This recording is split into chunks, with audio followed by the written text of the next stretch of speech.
Você já parou para pensar que a sua empresa pode estar pagando impostos a mais?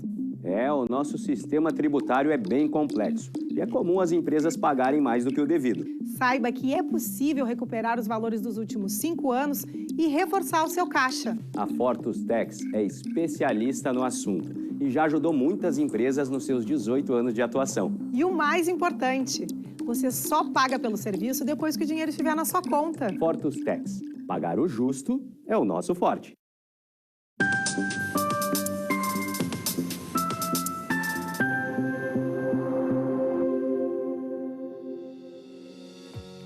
Olá para você que já está assistindo o programa Papo Certo de hoje. Comigo, Amanda de Oliveira e Evanira Aguiar. E hoje é o Dia Mundial de Combate à Diabetes. Olá, sejam bem-vindos. O nosso programa vai ao ar de segunda a sexta, às 8 horas da noite, aqui na Ubra TV. E hoje vamos abordar um tema relacionado ao direito do trabalho.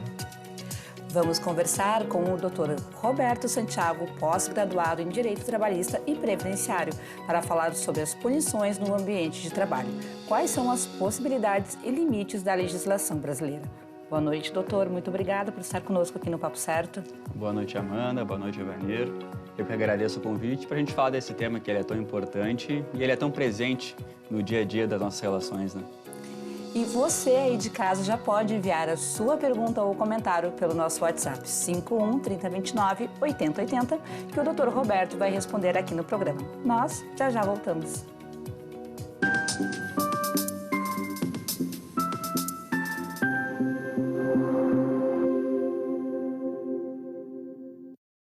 Tá difícil encontrar o profissional certo para a sua empresa? Precisa de alguém detalhista para aquela vaga no financeiro? Quem sabe um criativo para o marketing? Ou ainda, alguém focado em resultados? A Fortus RH utiliza técnicas de seleção e processos estruturados, realizando entrevistas, aplicando provas e testes específicos. Tudo isso para buscar a pessoa certa para a vaga certa. Fortus RH. Conectar pessoas é o nosso forte.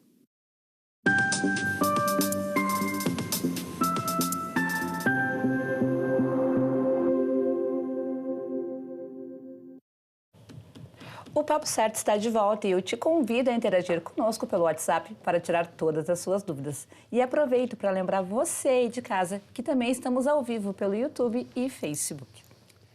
Doutor Roberto, para começar então, é possível aplicar sanções disciplinares aos funcionários? Pois então, Evanir, essa é a pergunta central do nosso papo de hoje, né? Sim, é possível aplicar sanções disciplinares. Até nisso, é importante a gente ter em mente que quem tem o poder de organizar e definir as rotinas, procedimentos, normas de um ambiente de trabalho é o empregador. É o que a gente chama de jus variandi, que é o poder que o empregador tem de controlar o seu negócio. E a partir desse poder é que deriva o que a gente chama de poder disciplinar, que ocorre quando algum funcionário descumpre essas normas pré-estabelecidas. Normas que podem ser explícitas, como, por exemplo, a empresa possui um código de ética com condutas que devem ou não ser seguidas. E também normas implícitas, que devem ser observadas, ainda que não seja escrita. Por exemplo, faltar de forma injustificada. Não precisa ter nada pré-estabelecendo que não se pode faltar de forma injustificado. É uma norma implícita das nossas relações, né? E, doutor, quais são as formas de punições que podem ser aplicadas? Nós temos, Amanda, a advertência verbal, a advertência escrita, a suspensão. Tem uma outra punição que não é exatamente uma sanção disciplinar, mas também decorre de algum ato faltoso praticado, que é a rescisão do contrato de trabalho por justa causa. Tá? Nisso até, Amanda, que eu mencionei, a advertência pode ser escrita ou pode ser verbal. A suspensão e a comunicação da rescisão do contrato de trabalho por justa causa só pode ser escrita. Tá? Essa advertência, o senhor comenta que pode ser escrita ou verbal, ambas têm o mesmo peso, ambas têm a mesma importância, vamos dizer assim, na hierarquia? Vamos lá. Juridicamente, ambas têm a natureza de advertência. Qual que é a importância de se fazer uma advertência escrita, que é o que a gente sempre recomenda, que as advertências sejam escritas? É tu documentar que determinado funcionário praticou aquele ato faltoso e tu deu uma advertência nele. Com um documento, tu consegue demonstrar que ocorreu essa situação. Enquanto a forma verbal, para tu conseguir demonstrar posteriormente que teve, é muito complicado, né? Muito bem. E o empregador, ele pode aplicar essas sanções de forma indiscriminada ou tem alguns requisitos que devem ser observados? Vamos lá. Esse poder disciplinar que é conferido ao empregador, ele não é ilimitado. Tá? Nós temos requisitos que devem ser observados para que essa sanção seja considerada válida. São alguns requisitos, eu vou citar alguns que eu considero os mais importantes e os mais presentes no nosso dia a dia. Tá? Nós temos o requisito da imediatidade, como o próprio nome já diz. Eu devo aplicar a sanção tão logo eu tomei conhecimento desse fato. Nós temos o requisito da proporcionalidade. O que significa? A sanção que eu aplico tem que ser proporcional ao fato praticado. Tem o requisito da gradatividade. Ele estabelece que para eu saber qual é a punição mais adequada ao funcionário, eu também devo observar o histórico dele. Tá? E um último requisito que é o da unicidade, que, como o próprio nome já diz, eu só posso aplicar uma punição para cada fato. Eu não posso punir o funcionário 2 vezes pela prática do mesmo fato. Né? Seguindo, então, se o funcionário faltou ao trabalho um dia e depois seguiu trabalhando normalmente, ele pode ser punido por esta falta tempos depois? Este é um ótimo exemplo do requisito da unicidade que eu mencionei antes. Nesse exemplo, o funcionário faltou, tá? Tão logo eu tomei conhecimento, eu preciso aplicar a sanção. Só que tem situações, tá? Que a gente até fora do ar a gente estava conversando aqui de uma situação. Tem situações em que eu não tenho como saber no exato momento quem praticou o fato e qual foi o fato praticado. Quando é uma falta, é bem tranquilo, porque eu sei qual foi o fato praticado, faltou. E eu sei quem praticou esse fato. Então, na mesma oportunidade, eu puno. Mas tem situações em que eu preciso fazer uma investigação prévia para saber quem praticou o fato. Que é o que a gente tinha conversado antes, ocorreu algum furto no ambiente de trabalho. Eu tomei conhecimento desse fato, vamos criar aqui um exemplo, no dia 30 de outubro. Eu fiz uma investigação para saber quem é que praticou esse furto, porque eu não posso punir todo mundo por um furto. Eu descobri no dia 14. Eu posso punir o funcionário no dia 14 por um fato no dia 30? Eu posso, porque foi no dia 14 que eu tomei conhecimento desse fato e de quem praticou esse fato, entende? Muito bem. E o funcionário, ele pode sofrer mais de uma punição pelo mesmo fato? Eu tinha mencionado antes que a pergunta anterior era o exemplo da unicidade, mas na verdade daquele é o da imediatidade e o da unicidade é justamente esse exemplo que tu trouxe aqui para nós, que não, eu não posso, por exemplo, o funcionário faltou no dia 13, chegou no dia 14, eu dou uma advertência e uma suspensão de um dia por essa falta. Eu não posso, ou eu advirto ou eu aplico uma suspensão. Muito bem, doutor.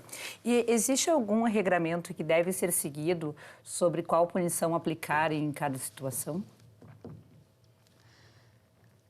Sabe que essa é uma pergunta que gera bastante discussão, porque muitas vezes o funcionário pratica um fato e a gente não sabe exatamente qual sanção aplicar. Justamente porque não existe um tabelamento de praticou determinado fato, se deve aplicar determinada sanção. Justamente porque tem que se analisar o caso a caso. A punição, ela tem um caráter punitivo e tem um caráter pedagógico. Então, conforme o caso, tu vai analisar qual é a pena mais adequada àquela situação, observando os requisitos que a gente conversou antes. O da proporcionalidade, ou seja, vamos citar aqui um exemplo. O funcionário tem 5 anos de empresa, nunca faltou, sempre chegou pontualmente. Ocorreu um dia que teve uma falta injustificada. Ele não avisou, faltou. Não é razoável que eu já aplique uma suspensão de 10 dias para esse funcionário. Não é proporcional ao ato praticado dele. Agora, eu adverti ele por essa falta. Ele faltou de novo. Eu suspendi por um dia. Ele faltou de novo. Eu suspendi por 2 dias. Percebe que é o mesmo fato, ou seja, a falta, com punições diferentes e uma mais grave do que a outra.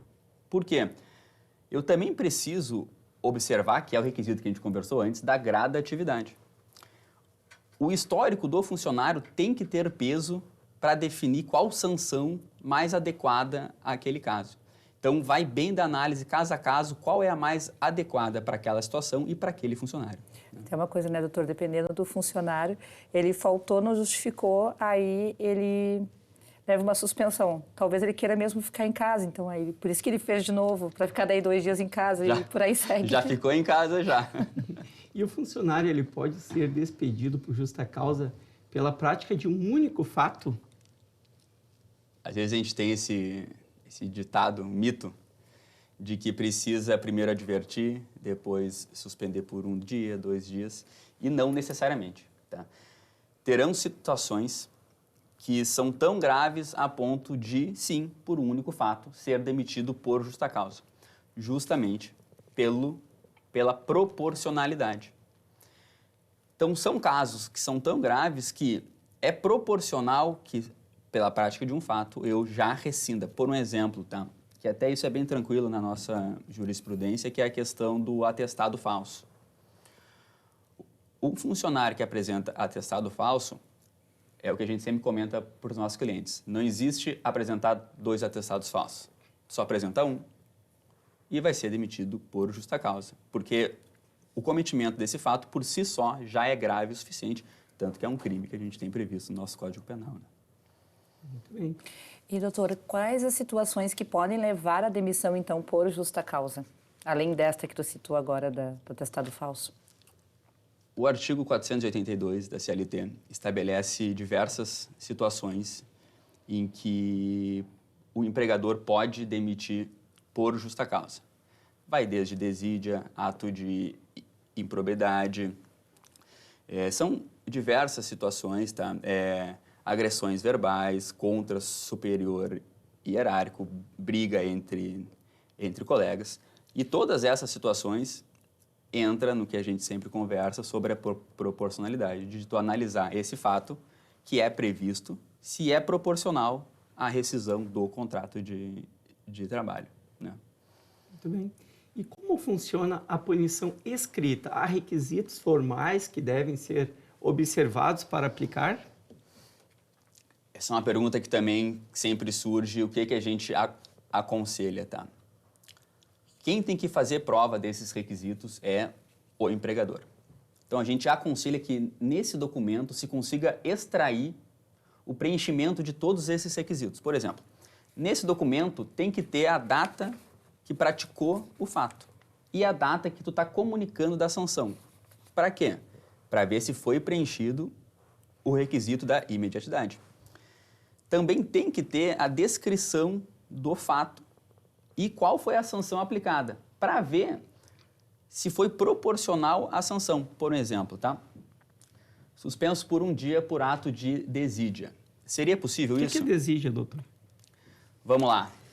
Desídia são comportamentos que infringem normas da empresa, que demonstram o seu desinteresse no trabalho. São faltas, são atrasos, determinados procedimentos que deveriam ser adotados que tu não adotou. Tá? São esses pequenos atos que demonstram justamente essa falta de compromisso, falta de atenção na tua atividade. Neste caso, então, não adianta pegar um modelinho lá que se acha na internet de advertência, tem sim tomar o cuidado de descrever o fato com todos os detalhes possíveis ali.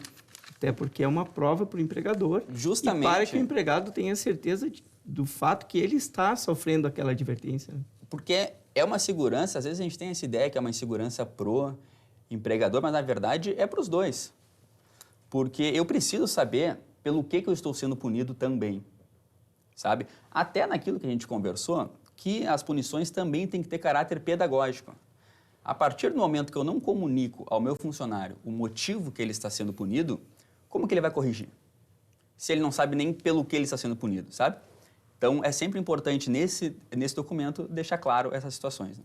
Muito bem. Perfeito, então, doutor. Nós faremos um rápido intervalo e já voltamos com o Papo Certo. Fique aí com a gente.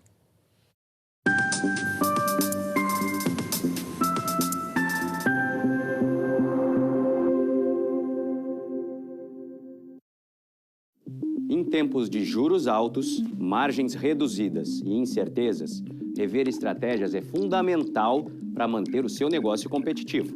Esse cenário exige planejamento e organização financeira. Nessas horas, qualquer ajuda é bem-vinda, mas a ajuda de um especialista é necessária.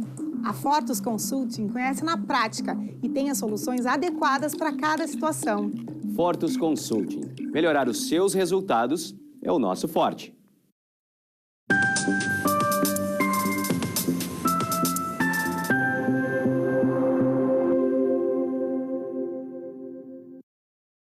Voltamos com o Papo Certo e aqui nós falamos sobre as diversas áreas do direito, empreendedorismo e saúde. E eu te convido a nos seguir nas redes sociais e nos enviar a sua pergunta ou comentário através do nosso WhatsApp 51 30 29 80 80. Temos conosco hoje o Dr. Roberto Santiago, que ele é pós-graduado em Direito Trabalhista e Previdenciário, que está falando sobre punições no ambiente de trabalho. Quais as possibilidades e limites da legislação brasileira? Doutor Roberto, quais os benefícios que o empregado perde quando sofre alguma sanção disciplinar? Depende de qual sanção estamos falando, Evaner. A advertência não tem maiores consequências que não a advertência em si. A advertência é um aviso. Olha, eu estou te avisando que essa conduta está equivocada. Qual que é a consequência da suspensão? Perda dos dias trabalhados, ou seja, o empregador desconta esses dias de suspensão. Suspenso por um dia, desconta um dia de trabalho. Suspenso 2 dias, e assim sucessivamente. Perde direito ao descanso semanal remunerado. Então ele perde 2 dias, na verdade. Perde 2 dias. Tá. Na prática, se perde esses 2 dias. Além disso, ele não recebe, por óbvio, o vale-transporte deste dia. E não recebe também o vale-refeição, caso a categoria profissional preveja esse pagamento do vale-refeição. Tudo que é vinculado ao dia de trabalho, o funcionário perde esse direito. E esse dia a menos, ele conta lá para a redução do período de férias que ele tem direito? Vamos lá. As férias, em regra, o empregador tem direito a 30 dias de férias. Conforme o número de faltas injustificadas que tu tiver no contrato de trabalho, sejam faltas injustificadas, seja período de suspensão, que para este fim se considera como falta injustificada, tu perde dias de férias.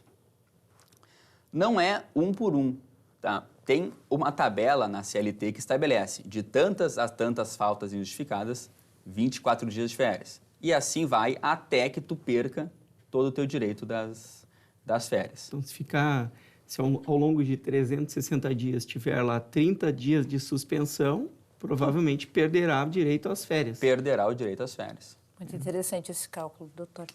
Então, agora eu quero aproveitar e pedir atenção aí, você de casa que está nos assistindo, que chegou a hora de interagirmos com os nossos telespectadores que enviaram mensagens pelo nosso WhatsApp. A empresa me puniu por um fato que eu não pratiquei. O que eu posso fazer? Perguntou o Marcos Fonseca de Alvorada. É sempre uma pergunta, né? O que é importante a gente ter em mente para a gente responder, tá? O empregador, para aplicar uma suspensão, ele não precisa da intervenção do Poder Judiciário. Basta que ele comunique o funcionário que está punindo ele por determinado fato. Do contrário, para se anular uma sanção disciplinar, é necessário a intervenção do Poder Judiciário. Apenas o Poder Judiciário pode dizer se essa punição ela é válida ou não é válida. Então, se necessitaria entrar com uma reclamatória trabalhista se pedindo a nulidade. Nós falávamos anteriormente, né, que há algumas empresas que têm uma prática muito saudável, visto que não é, essa advertência, enfim, não é, ela também tem um caráter educativo, não só para aquela pessoa, mas para toda a empresa, que são os comitês, não é? Comitês de ética, que vão estar, então, analisando se aquela advertência que o empregado recebeu ali, se for intimada para responder, vai analisar, então, as provas, não é? Isso evita, e eu acho muito saudável, até o ingresso judicial, né, doutor? Claro. De um processo contra o empregador, que seriam esses comitês, né, que vão analisar se aquela prova, se aquela advertência, ela tem a sua validade. A gente estava comentando antes, né, que até o Evanir estava mencionando de uma empresa que adota essa prática e que ela é muito saudável, que é tu ter um processo administrativo interno, tá? Para se apurar o cometimento ou não dessa falta, quais foram as razões. Tem empresas que têm um comitê que apenas ele pode aplicar essas punições, mas tem empresas, por exemplo, que o seu superior imediato pode aplicar ele de forma direta, mas o empregado que não concorda tem vias dentro da empresa de se questionar. Olha, eu acho que eu não pratiquei esse fato. Que vai para um comitê que então faz a análise desse caso para saber se mantém ou não. Uma vez esse comitê mantendo, aí sim teria que se entrar com uma ação judicial para questionar a validade ou não. E até nisso, quem tem que provar que praticou o fato e também o preenchimento de todos esses requisitos que a gente conversou no bloco anterior é o empregador, tá? É o ônus dele comprovar que realmente o fato foi praticado, que a punição ela é proporcional, que a punição ela obedeceu a gradatividade, enfim, todos aqueles requisitos que a gente conversou. Seguindo aqui, por favor, uma pergunta que chegou aqui no tablet também. O meu nome é Leandro Medeiros. Eu estou numa empresa há 1 ano e 8 meses e tiramos férias coletivas no Natal e foram 14 dias. E agora me deram 11 dias. E eu falei que estava errado porque teriam que ser 16. Mas disseram que não. Por favor, tirei minha dúvida. Obrigada, sou de Porto Alegre. Falar sobre férias coletivas. Olha, é difícil a gente analisar sem ter exatamente qual foi essa situação. Pode ser que a situação... Desculpa o nome dele? É Leandro Medeiros. Do Leandro Medeiros. Coletivas ele tirou 14, aí o restante deram 11 ao invés de 16. Independente de ser férias coletivas ou férias individuais, tá? A soma tem que dar os 30 dias. Qual pode ter sido a situação do Leandro? Justamente pode ter ocorrido faltas durante o seu período aquisitivo, que a gente chama, que é o ano que ele trabalha para ter direito a 30 dias de férias. Até porque ele está 1 ano e 8 meses, né? Isso. Nesse primeiro ano dele, pode ter ocorrido faltas injustificadas em número suficiente para que, ao invés dele ter direito a 30 dias, ele tivesse direito a menos dias. Ou mesmo as férias dele tenham sido divididas em 3 períodos. Tirou Pode 14, ser que teria direito a 16, tem que ser no mínimo 5 dias, então 16 menos 5, 11 dias. Nossa. E quem define o período Claro. de férias é o empregador, né, doutor? Nós temos essa hipótese também, que é apenas uma falha de comunicação, de que, na verdade, ele tem direito Ainda a 30 tem direito dias. a mais 5, né? Às vezes, e é muito comum que tenha essa falha de comunicação. Pode ser que na situação dele ele ainda tenha direito a mais 5. Ou pode ser que, pelas faltas, ele não tenha direito a 30 dias e tenha perdido alguns dias. E o que o doutor recomenda, então? Que ele entre em contato direto com o RH, procure um escritório trabalhista?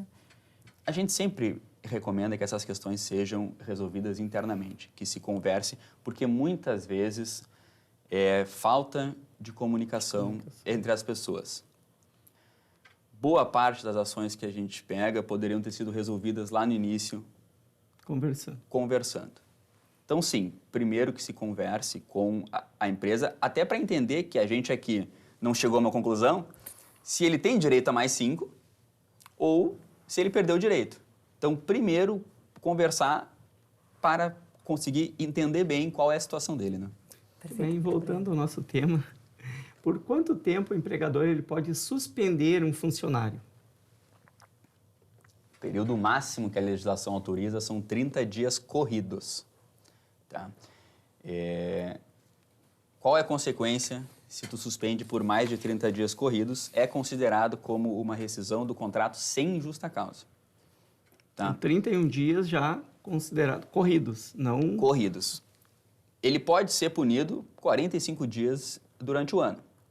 Não sei qual seria O empregador. O empregador que aceitaria, mas, teoricamente, poderia. Mas corridos são 30 dias. Certo, então, continuando aqui, mais uma pergunta que chegou através do nosso WhatsApp. Meu nome é Giovanni Souza, eu sou de Esteio e eu quero saber quanto tempo leva um processo trabalhista nesses casos de injustiça. Sabe que essa é a pergunta que nenhum advogado gosta, né? Porque é muito difícil precisar, porque um processo tem várias variáveis que fogem do controle tanto do cliente quanto do advogado. Tem processos dessa natureza que pode demorar 2, 3, 4 meses. Por que demora mais, às vezes, nesses casos? Porque demandam prova.